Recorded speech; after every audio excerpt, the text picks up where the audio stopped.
السلام علیکم ناظرین، میں ہوں آپ کا میزبان رانا محمد مشائم حیدر اور آپ دیکھ رہے ہیں پروگرام بھلے کی بات۔ ناظرین، آج ہم بات کریں گے پاکستان کے اندر لیبر کلاس کے حقوق کے بارے میں، چائلڈ لیبر کے بارے میں، اور جو لیبر کلاس پہ اور چائلڈ لیبر پہ بہیمانہ تشدد کے واقعات میں اضافہ ہو رہا ہے اس کے بارے میں۔ جیسا کہ آپ سب جانتے ہیں، پچھلے دنوں میری اور آپ کی آنکھوں کے سامنے سے ایک واقعہ، ایک کہانی گزری جو کہ ایک چائلڈ لیبر سے تعلق رکھنے والی بچی جس کا نام رضوانہ بتایا جا رہا ہے اس کے بارے میں تھا، اور اسلام آباد کی ایلیٹ کلاس کے ایک ممبر، ایک سیشن جج صاحب کے گھر ان کی اہلیہ کی وہ ملازمہ تھی بچی، اور اس بچی پہ اہلیہ کی جانب سے تشدد کیا گیا، اور یہ چیزیں تب سامنے آئی جب اس بچی کو نیم مردہ حالت میں ہسپتال منتقل کیا گیا اور اس کی والدہ کی جانب سے ان کی مدیت کے اندر پرچہ کروایا گیا۔ اور thanks to media and the power of media and social media کہ اس بچی کو آج انصاف مل رہا ہے، اور اس کے خلاف فوری طور پہ آواز اٹھی اور حکام بالا ایکشن میں آئے، اور اب وہ عورت سلاخوں کے پیچھے ہے according to the latest news. ناظرین، یہ واقعہ کچھ اس طرح ہوا کہ اسلام آباد کے ایک سیشن جج صاحب کے گھر ان کی اہلیہ نے اس بچی کو ملازمہ رکھا ہوا تھا، اور ناظرین، جیسا کہ آپ سب جانتے ہیں کہ پاکستان کے قانون کے مطابق، کانسٹیٹیوشن کے مطابق چائلڈ لیبر سختی اور یہ آئین شکنی ہے، اور ناظرین 15-18 سال سے کم عمر بچوں کو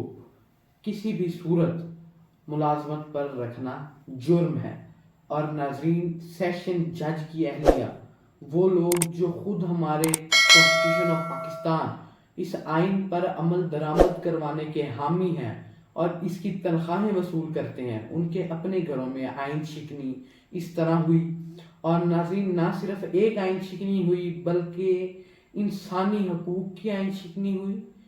زندہ رہنے کے حقوق کی آئین شکنی ہوئی، شریعت کی آئین شکنی ہوئی۔ شریعت کا آئین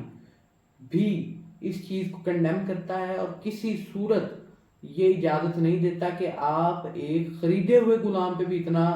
ظلم و جبر کریں، حتیٰ کہ وہ بچی تو ایک ملازمہ تھی، ایک تنخواہ دار ملازمہ تھی۔ دیکھیں ناظرین، سب سے پہلے تو ہمیں یہ سمجھنا ہوگا کہ پاکستان میں چائلڈ لیبر کے لیے کوئی جگہ ہے ہی نہیں، کوئی اس کے لیے وتھ نہیں ہے، کوئی اس کے لیے کمپرومائز نہیں ہے۔ آئین کے اندر، لا کے اندر، لا اسٹرکٹ ہے اس بارے میں کہ آپ 18 سال سے کم عمر بچہ جس کا شناختی کارڈ نہ بنا ہو، جو بالغ نہ ہو، جو اپنے فیصلے خود نہ کر سکتا، آپ اسے نہیں امپلائی کر سکتے کسی بھی کام کے لیے۔ سب سے پہلے تو یہ آئین شکنی ہوئی۔ دوسرے نمبر پہ اتنا تشدد، بہیمانہ تشدد، انسانیت کے درجے سے گری ہوئی حرکتیں۔ ناظرین، ملک کے اندر جو حالات ہونے تھے وہ ہوئے، اس بچی کے گھر میں جو ہونا تھا وہ ہوا، اس بچی پہ ذاتی طور پہ جتنا ظلم ہونا تھا وہ ہوا، لیکن آپ یہ سوچئے کہ پاکستان کی اعلیٰ عدلیہ کی اور اس اعلیٰ عدلیہ کے اندر بیٹھے ہوئے ججز کی کیا امیج گئی ہوگی انٹرنیشنلی،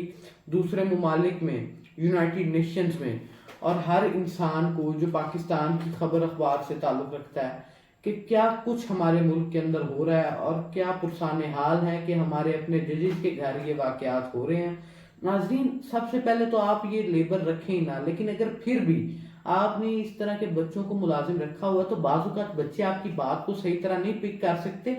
آپ انہیں ڈانٹنے، مارنے، پیٹنے، تشدد کرنے سے بہتر ہے آپ انہیں ان کی اجرت دیں۔ جتنا کام انہوں نے کیا انہیں ان کی اجرت ان کے ہاتھ پہ تھما کر انہیں ان کے وارثین کے حوالے کریں، انہیں ان کے ورثاء کے حوالے کریں۔ ورثاء کو بچہ دے کے آپ اس بچے کو واپس بھیجیں اور اپنے لیے نئی ملازمہ رکھیں، نیا ملازم رکھ لیں۔ اس تشدد کا، اس ظلم کا، اس جبر کا حساب یہ کون دے گا؟ ناظرین، اب وہ بی بی سومیا عاصم جن کا مبینہ طور پر نام بتایا جا رہا ہے، جو جج صاحب کی اہلیہ ہیں، وہ سلاخوں کے پیچھے ہیں۔ ناظرین، اب آپ اس پوائنٹ آف ویو سے سوچیں کہ انہوں نے اپنی ڈپریشنز، اپنی ذاتی ڈپریشنز، اپنی ٹینشنز تو اس بچی پر نکال لی، اس پہ ظلم بھی کیا، جبر بھی کیا، اس رب ذوالجلال کے خوف سے بالاتر ہو کر،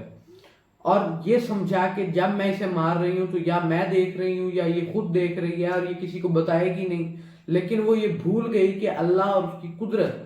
وہ بھی ان بی بی کو دیکھ رہے تھے، اور میرے اللہ کی بے آواز لاٹھی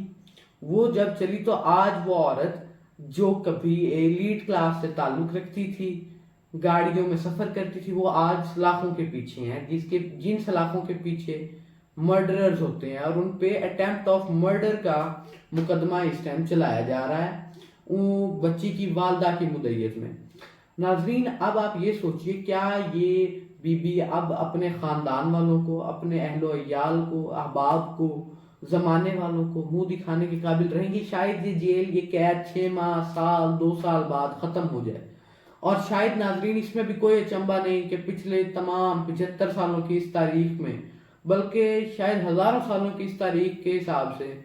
جو امیر کرتے ہیں غریب سہتے ہیں، دوبارہ یہ صلح ہو جائے، انہیں پیسے دیے جائیں، ان کو دبا دیا جائے، چپ کروا دیا جائے، اور یہ واقعہ، یہ معاملہ ہفتے 2 بعد دب جائے اور یہ بی بی باہر آ جائے۔ لیکن کیا یہ معاشرے کے اندر شکل دکھانے لائق رہ گئی ہیں؟ کیا ان کا کوئی سروائیول ہے؟ کیا یہ آنکھ اٹھا کے چل پائیں گے اب معاشرے میں؟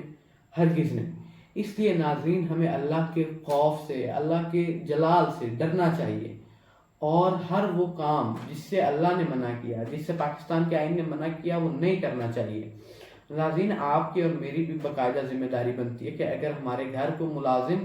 پوری عمر کے بھی ہیں، چائلڈ لیبر میں نہیں بھی لائے کرتے، تو بھی ان پہ ظلم نہ کریں، بات سمجھائیں۔ اگر وہ آپ کی بات نہیں سمجھ رہے، یا آپ کو پک نہیں کر رہے، یا آپ کی جو کمانڈنگز ہیں انہیں پورا نہیں کر پا رہے، تو آپ ملازم چینج کر لیں۔ کیا ضرورت ہے اتنے تشدد کی اور اتنا زیادہ اس کی قدرت کو جاہ و جلال دلانے کی اور آئین شکنی کی؟ ناظرین، ہمیں چاہیے ہم اس بچی کے لیے آواز اٹھائیں۔ اب اس بچی کا وہ حال ہے کہ بتایا بھی نہیں جا سکتا۔ ناظرین، اس کے دانت ٹوٹے، بازو ٹوٹے،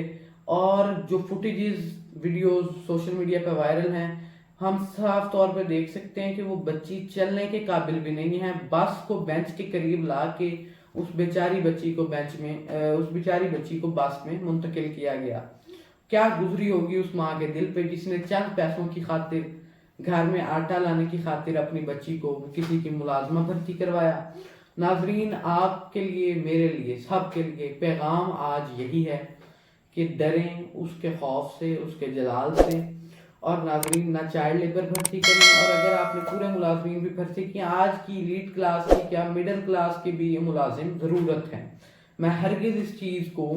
کنڈیم نہیں کرتا کہ آپ ملازمین کو رکھیں، امپلوائے کریں، بلکہ اس چیز کو کنڈیم کرتا ہوں کہ ان پہ ظلم ہو، ان پہ جبر ہو، ان سے ضرورت سے زیادہ کام لینا بھی ایک ظلم اور جبر ہے۔ ناظرین،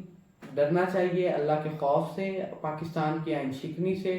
اور ناظرین، اس طرح کے واقعات کو دیکھ کر میرا دل ایک ہی بات کہتا ہے، قیامت خود بتائے گی قیامت کیوں ضروری تھی۔ بہت شکریہ، میں تھا آپ کا میزبان محمد مشائم حیدر، اجازت دیجیے۔